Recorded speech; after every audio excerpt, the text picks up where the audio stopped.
আসসালামু আলাইকুম। এটিএন বাংলা সংবাদে সবাইকে স্বাগত জানাচ্ছি। আসিফুর রহমান। সামনে ইউসিবি সংবাদ শিরোনাম।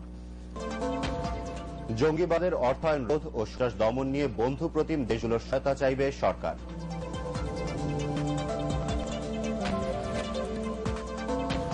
কোটি টাকা সুপার কাপ ফুটবলের ফাইনালে মুখোমুখি হচ্ছে চির প্রতিদ্বন্দ্বী আবাহনী ও মোহামেডান।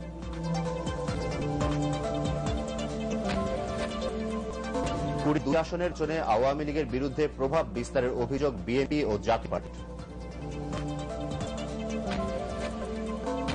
30 জুনের মধ্যে উত্তরা তৃতীয় এবং পঞ্চল নতুন শহর প্রকল্পের প্লট বরাদ্দ চূড়ান্ত করবে।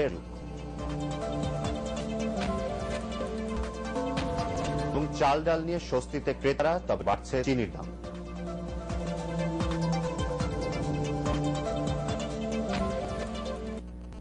শিরোনাম এবার বিস্তারিত। জঙ্গিদের অর্থ সাহায্য বন্ধ করা এবং সন্ত্রাস দমনের উপায় নিয়ে বন্ধু প্রতিম ও প্রতিবেশী দেশের সাথে আলোচনা করবে সরকার।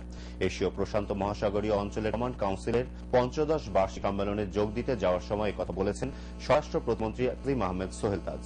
আগামী ২৯ মার্চ থেকে ৩রা এপ্রিল পর্যন্ত যুক্তরাষ্ট্রের হাওয়াই দ্বীপপুঞ্জের হনলুলুতে অনুষ্ঠেয় এই সম্মেলনে স্বরাষ্ট্র প্রতিমন্ত্রীর নেতৃত্বে সেনা ও বিমান বাহিনীর ২ জন শীর্ষ কর্মকর্তা অংশ নিচ্ছেন।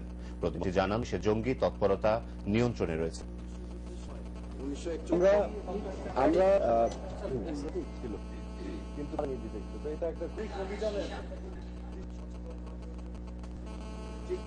প্রতিটি অ্যাসপেক্ট থেকে এখানে আলোচনা হবে।